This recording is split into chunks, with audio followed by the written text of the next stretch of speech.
The EJ Sport Pick'em Show. This is our Super Bowl preview. Today we're going to talk about previous AFC Championship games and NFC Championship game. I'm your host, and it's James. I'm here today with my co-host, Sean Harris. Also the show contributor, Derek Arnold, and my producer, Lawrence Jones.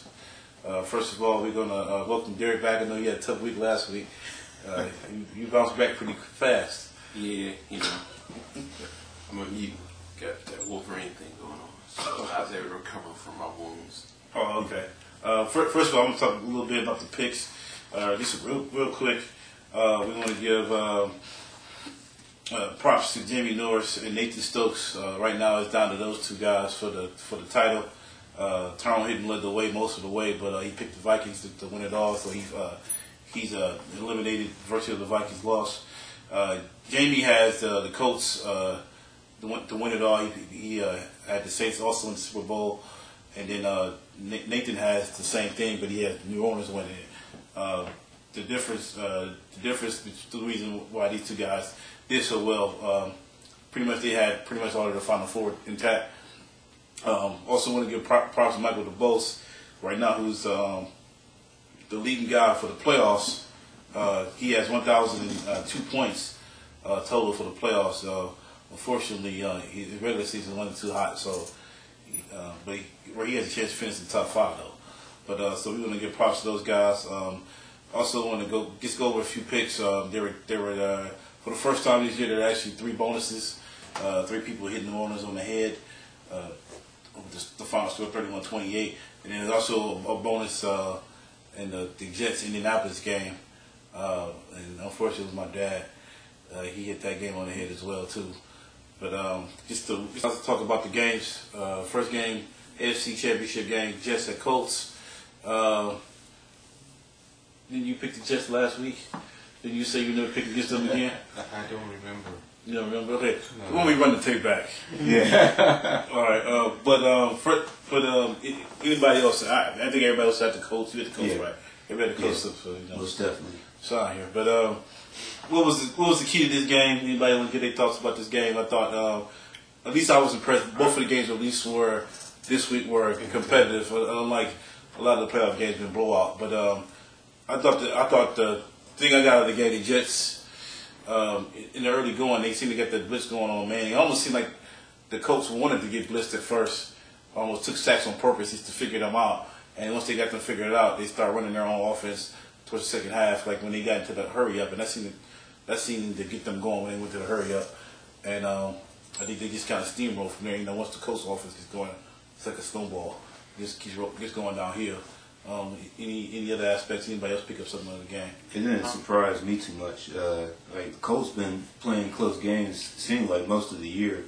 It was just a matter of when are they going to get it going. But it's like you got to play 60 minutes, and the Jets they went up 17-6 at the half, but they didn't score anything in the second half. And credits to the Colts D.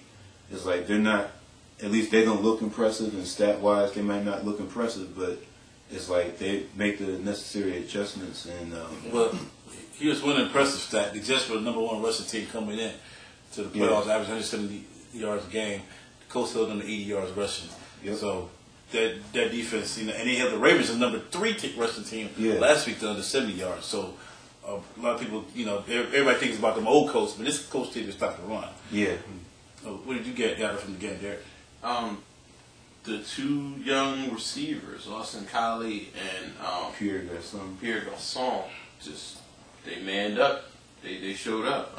Garçon had 11 catches for like 150 yards. Yeah. And a couple touches. And he's playing inspired football. I mean, ever since the Haiti disaster, he's been playing. He's been balling out of control. And that's not easy because that's where his people are from.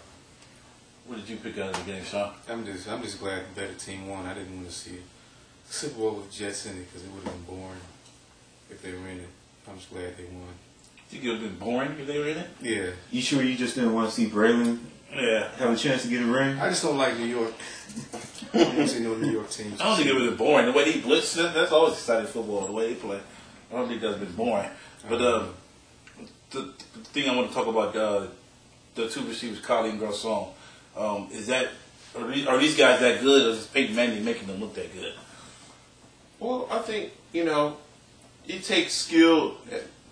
I think it takes skill to get to where you need to be as a receiver, and if your quarterback puts it right there, then he puts it right there, and everybody's successful. So you think your two rookies are better than Brown's two rookies? Absolutely. You think that Mohamed Mascoy do the same thing with the Colts that maybe Austin Collie or Pierre Garcon would do? That's a good question. Yeah, that is a good question. Yeah, I think they're. I think Mascoy could. I don't need nobody. None of the other Browns receivers could. But I think Mascoy could. Yeah. He's probably more of a product of the system like Austin Collie. I think Garcon got some talent to be, an elite receiver maybe. All right. Well, the other thing is, the Jets I think went out to shut down Reggie Wayne, got us Clark, and they actually did a pretty decent job at that for the most part. But let Collie and Garcon step up. I think that was one of the key differences of the game. The other difference is the Jets never got there. The Jets are a smash mouth team. They never really got their running game going. I thought I think one of the things that hurt that was when Sean Green went down. But the way the coach stopped them, they got their plays pretty much of them two big plays, the bomb to Brendan Edwards, and then they got the pass from Brad Smith out of the Wildcat. They got those two big plays. Other than that, they couldn't get any of the offense going. And the coach once they figured out the just blitz package, like I said last week, you can't blitz play Manning. He picks that blitz apart, and that's what he did. The Jets going into next season, anything you guys feel they should do all season the previous team? They need some more receivers. I think they need another receiving threat because I still don't trust Braylon. Even if they were to resign him, I wouldn't trust him. I think Sanchez need another weapon to throw to. I think they need some more help at corner too. They got Reeves, but I'm not a big fan of Leo Shepard anymore, and I think they need more help at corner too as well to get more depth there. Any other thing you think of the Jets may need? Just more experience for Sanchez. It looked pretty good on defense. Other than the secondary. I think they could use an actual defensive lineman that can actually put the pressure on the quarterback because they rely on the blitz too much to get pressure. I think they can use a pass rusher defensive end. I think that would help them a lot too.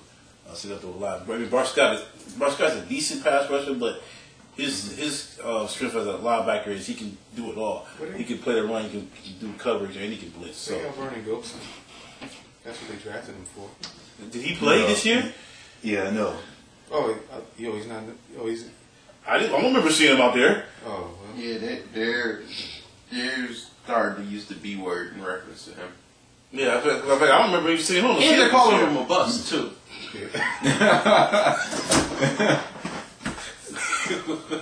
I'm not going to ask what B word you're talking about.